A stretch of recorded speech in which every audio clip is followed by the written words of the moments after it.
Внебрачные дети, значит ли это безотцовщина? Но прежде чем мы продолжим, давайте вместе поможем другим женщинам тоже узнать ответ на этот вопрос. Подпишитесь на канал, поставьте колокольчик, и тогда это видео увидит большое количество женщин, которым также нужна эта информация.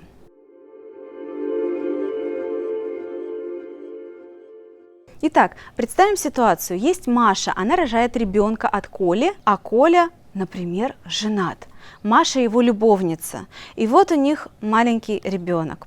Что это значит? Что у ребенка будет папа выходного дня, а может быть он вообще пропадет куда-то, ведь вроде бы они не женаты, и у него, казалось бы, нет каких-то юридических обязанностей, моральных. Нет, нет и нет.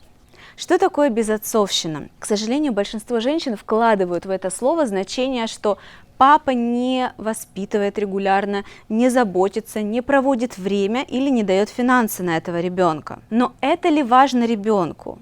Или это важно маме? Будем честными, это важно больше маме, потому что одной поднимать малыша труднее, чем с папой. Даже если речь идет о том, что мама физически сильная, мама зарабатывает, морально женщине легче, когда она разделяет это, морально легче, когда есть мужчина. Итого, безотцовщиной вот это состояние становится ребенок, если мама вкладывает в него это значение, потому что маме тяжело. Ребенку, по сути, фиолетово.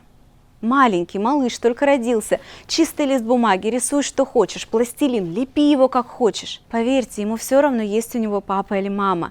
Ему просто нужна безусловная любовь родителя, поддержка и забота. И один человек вполне может это сделать. Природно так устроено, что в нас есть достаточное количество сил, изначально природой задумано, чтобы один вырастил ребенка. Природа о нас позаботилась и дала нам все необходимое. Если, не дай бог, один из родителей погибает, второй же может вырастить. Находятся и деньги, и время. Да, тяжело, бывает по-разному, но поднять, вырастить можно. Почему тогда, когда папа перестает заботиться о ребенке?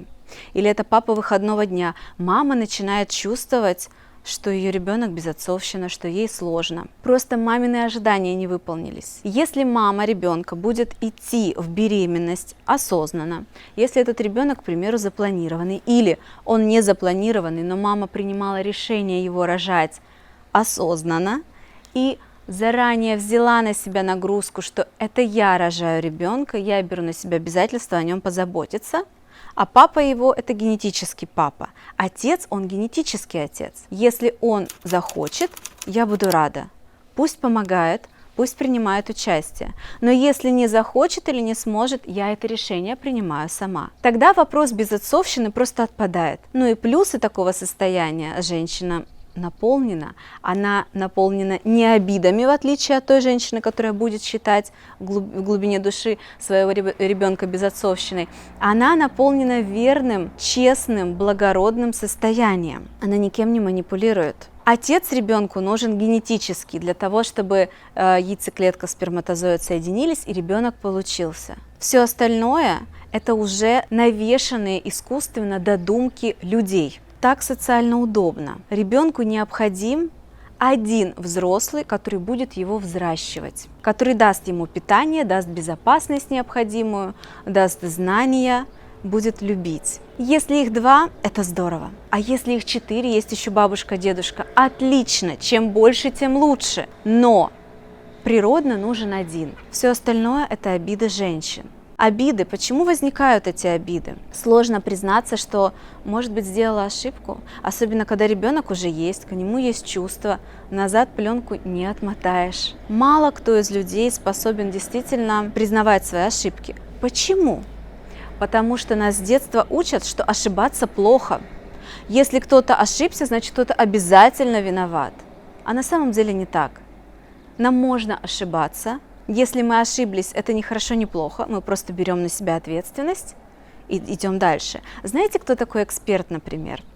Эксперт – это тот, кто совершил в какой-то узкой сфере максимальное количество ошибок. Казалось бы, что ж хорошего, зачем идти к такому эксперту? Потому что только на ошибках учатся. Соответственно, ошибкам не нужно расстраиваться. Нужно их переступать, как ступеньки на лесенке. Вина Общество с детства неправильным воспитанием накладывает нас пресс вины. Всегда, когда что-то случилось неверно, с нехорошим результатом, кто-то обязательно виноват. Да нет виноватых. Ни мужчина, который уходит, не виноват. Все же понимают, что ребенок чаще всего остается с мамой. Природно так заложено. В природе дети, малыши и детеныши, растут чаще всего самками, иногда вообще одни.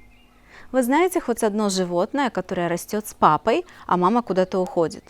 Я могу быть не права, я прямо после записи этого видео погуглю и узнаю. Возможно, несколько особей таких существует на нашей планете. Но не будем брать исключения из правил. Как правило, мамка ответственна за воспитание детей. Вы представляете себе самку льва, которая родила львенка, а лев перешел в другой прайд, оплодотворять других самок. И не заботится о ребенке, и что он безотцовщина? Нет, в природе все задумано уже верно. Давайте вернемся к законам природы и немножко поучимся у них. Уберем вот эту шелуху, которая возникает от того, что люди не справляются со своими обидами. А обижаться на себя не нужно. Если это видео вам понравилось, пожалуйста, поставьте лайк. И если есть вопросы, смело пишите их внизу в комментариях. Читаю комментарии и стараюсь отвечать на все ваши вопросы. До встречи, пока-пока.